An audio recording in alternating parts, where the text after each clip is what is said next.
Hey, it's me, Riker. Today we're going to have a look at my progress update on my starter account. So, as you can see, I've made a pretty substantial amount of progress in campaign. This has been thanks to the two teams that I've been able to build and are slowly getting stronger as I acquire more resources. So, I'm currently fighting on average about a nearly 100 level deficit. As you can see here, a 95 level deficit. However, the teams are significantly stronger than me, and I need to find creative ways in defeating them.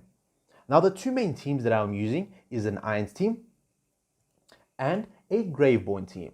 Now, as we can see here, this is my Graveborn team, where I'm using a combination of both Damon and Lucretia as my main damage dealers.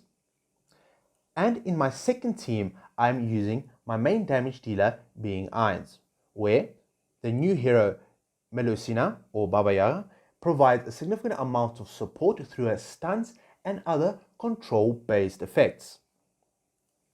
So let's have a look at my account. So currently I've increased the amount of ascended heroes that I currently have. This can be seen through my Lightbearer faction, where I've gotten a significant amount of food, and I'm nearly finished building Scarlet, as she's extremely powerful for bosses and for the Lightbearer tower. Now for the Maulers, I've finished building Nimisu, who provides totems and a significant amount of support for my allies in the Mauler tower.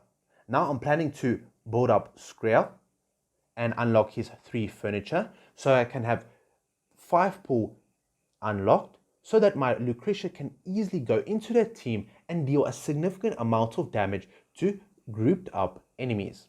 Now essentially this will be my third team, where I will have my Irons team will be my first team, my second team will be the Graveborn team, and my third team will be the Lucretia 5 pool. Now let's have a look at my wilders. So as you can see, I've got both Saurus and Leica at Mythic Plus, where I'm only missing essentially a copy of each, and I can easily ascend them to Ascended tier. So the next faction is my Graveborn faction. I essentially have moved a significant amount of resources into my Wilder faction, as I would like to build both Saurus, Leica, and Raku, as all of these heroes are extremely powerful in their respective fields. So Saurus for guild bosses, Twisted Realm, and Cursed Realm. Then we have Leica, who's essentially an all-rounder who can be placed in any aspect of the game, in both arena, tower, campaign, and in various bosses in the game. In addition, Raku will also provide a significant amount of damage once I have him built and unlocked his furniture and signature item. So for Graveborn, I'm currently building Hodgkin, as he provides a significant amount of boost into attack power and defense when fighting specific bosses due to his abilities. However, he's more of a supportive role, and I'm not necessarily investing all my resources into Graveborn, as I've already bought the 5 main heroes that are used from the Graveborn faction. I'm trying to spread out my resources between the other factions, so I can slowly start building them up and progressing in all of the towers at the same pace, as these 5 heroes essentially can get me all the way to multi-stage fights in the Graveborn tower, as all of them are extremely powerful and are used in every single aspect of the game. So let's have a look at my Celestial faction. Now, as you can see, I've gotten a couple of copies, such as Wukong, Helios, Aona, and Awakened Talene. When I finish my Lucretia, I plan on getting my Awakened Talene to Mythic, as this essentially allows me to unlock her signature item, and this provides a significant boost to her abilities and her damage that she can do in the game. So here are some of the abilities that she gets.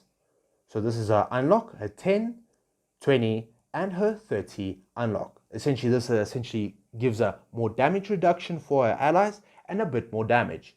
And as I unlock this, this will allow me to progress even further in the Celestial Tower.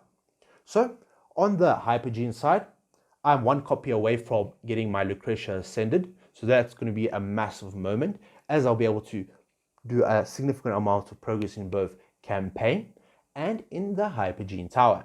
In addition to this, I already have all 9 pieces of furniture for my Lucretia waiting. All I need is that final copy, and I'll be able to unlock the old cancelling that her 9 furniture provides. So I've also invested in a signature item. It's maxed out, so I'm slowly but surely building out my Hypergene faction. The one thing that I slightly struggle with is I need a couple more copies of other Hypergene heroes. This will essentially boost up her buffs that a signature item provides, which essentially means that each time an ally dies, she gains attack rating and a bit of haste. This essentially power scales her through the roof and allows her to one-shot the enemies with her normal attacks. Now, the progress that I've made a significant amount is in the Dimensional faction. As I've essentially built up Arthur, I've already upgraded his signature item to 20, working on getting his signature item to 30, as this will essentially allow him to become immune to control effects and will allow him to recover 5% of his max health every second. This is a massive buff for him. However, I'm planning to prioritize Albedo first, as she provides a much bigger buff through her investment, as she provides the defense and attack rating buffs for your allies to a wide variety of dimensional heroes. So any hero that gets released in the future, she'll easily be able to buff them up and make them extremely strong. Now, I've recently unlocked her from the garrisoning feature. However, I'm not using her at the moment, as I'm waiting for the final copy of Saurus. So once I get him from the Misty Valley, my select summon, I'll be able to ascend her and have 2 extremely powerful heroes, being Albedo and Saurus. Now, in addition to this, I'm also using Melusina. Now, she has become extremely valuable, especially in my teams, as she provides a significant amount of control through her abilities. This essentially stuns the heroes, interrupts them midway through their ultimates, and has essentially, in some cases, changed the way the outcome of the battle will be in my favor. So let's have a look at my King's Tower progression. As you can see, because of my massive amount of investment into Graveborns, I've progressed a significant amount in the Graveborn Tower compared to my other towers, and both Moro and Scarlet have also played a role in getting me a significant level in the Tower of Light, King's Tower. Now, the new hero, Audrey, has also power leveled me in the Celestial Tower. As you can see, it's significantly higher than my Hypergene Tower, as I'm slightly struggling in the Hypergene Tower due to the lack of heroes and my Lucretia's current level. So the next couple of steps that I'm planning to do is finishing off hiring both Albedo and Ainz. As you can see, I only need to hire Ainz one more time, and then I will no longer have to spend resources on him. And Albedo still requires a couple of resources. However, I'm using a significant amount. I'm using all of my hero coins, guild coins, and Labyrinth tokens in order to be able to hire heroes every single time they come available. Now I'm trying to extend this duration, so as soon as I get a couple of resources, I immediately try and exchange them and get the other one. So if the hero has less than 30 days, you can apply to rehire from any hero or any player character, and you'll be able to get their hero from them for the next 30 days. Now, this is added onto the duration I currently have, so this essentially helps me to plan ahead when a new dimensional hero gets released. So from the various shops, so I always plan to buy the T1, T2 or T3 items from the guild store, as this will buff up my existing hero roster. However, I'm also looking into buying a couple of pieces of dimensional gear, as you get a significant amount of faction gear that includes the 4 factions plus Celestial Hypergene from the drops from AFK rewards. So over time, I'll be able to build up a decent roster of gear pieces to be able to equip to my heroes. In addition, the gear resonance feature has been unlocked. So even if I do not have the specific items for my heroes, as long as I keep on upgrading these gear pieces from T1 to T2 to T3, all of my heroes will gain their respective faction and the tier upgrades for their gear pieces. So I'm not too worried about that aspect.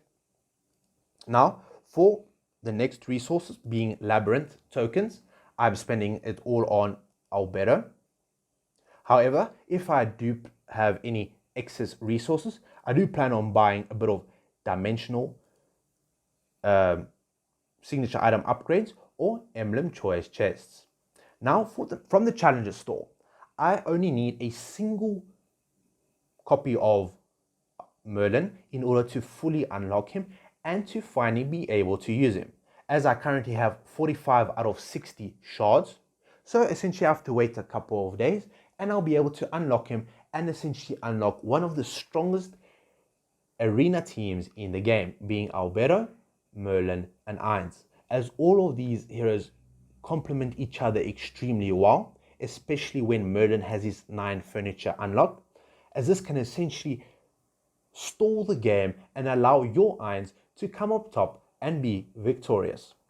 So once I've built up my Merlin, I either plan to get Leonardo da Vinci or a copy of Aziz. However, I first plan to get Aziz first, as even though when he's dead, he'll still provide a buff to your allies through his energy regen effects. Essentially, when he dies, he'll still provide that energy to Lucretia for Hypergene Tower or any battle in campaign. So once I get a single copy of Aziz, I'll move back to building Merlin, as this essentially will give me another hero that can be ascended tier as soon as I unlock him, as any other hero from here requires a significant amount of food or copies to get them all the way to ascended. From my current hero roster, I'm currently trying to summon as many wilder heroes as possible, as this will boost up my roster and give me key allies that I need for specific areas of the game. So, for example, Iran will be for 5 pull, building Raku to deal damage to bosses or being the main damage dealer in specific areas of the game, Saurus to essentially get him ascended and to get my Albedo ascended. So all my faction scrolls are going towards wilders, and once I have essentially Saurus, Laika, and most likely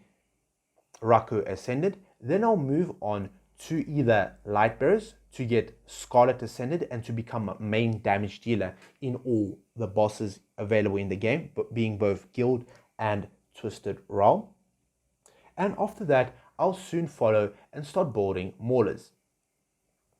Now, Maulers are slightly weaker, even though they have a couple of extremely strong heroes. However, the main hero that I'm planning to build is being Kren, as he essentially, if you have a very strong front line hero, being both Brutus and Screg, he can essentially solo the entire team by himself. Now, he'll need heroes such as Skriath, Screg, and Brutus to be built up and to be able to survive their initial hits. And once they can survive and essentially stall out the enemy long enough so that Kren can build up his energy, then I'll be able to deal the damage and claim victory over my opponents. Now for Graveborn. As you can see here, I have Damon here and Silas, even though they are already ascended. However, I plan to get them a couple of stars, essentially 5-starred, so I can link them to any brand new dimensional heroes and I can have a full 5-star ascended hero. Now, I'll be able to use them in the same battle, as I'll eventually be able to get the keys from the Fields of Stars. So as you can see here, from this tree, acquiring a dimensional key allows for dimensional heroes and their fused counterparts. So essentially this will be my 5-star Damon or 5-star Silas, can be placed in the same formation. So this requires me to get 15 ascended heroes. However, this does not include any dimensional heroes that I currently have. So even though I might have more heroes ascended than this number over here, I still will need heroes from the other factions in order to be able to unlock this feature. So it's at 15, 25, 35, and the massive one at 45 upgrade. So I can get a total of 4 keys, which I can easily unlock, and I can link them to my high-powered units such as Grizzle and Damon. As you can see, I can get another 5-starred or another 4-starred dimensional hero as soon as they come out. Now, these dimensional keys are extremely powerful. So if, for example, you have made a bad decision early on as to linking it to your main damage dealer, so let's say you linked your irons to, for example, an extremely powerful hero such as Rowan or Lucretia, you can easily put in that dimensional key between the two fused heroes. So this can be done through Ascension. Click on the hero, and essentially there will be a key here or a little slot available. And once you unlock this feature, you're able to place the key and you'll be able to use both heroes in the same formation to fight the enemies. So this is the end of my progress update for now. However, I can't wait to see you guys in the next video.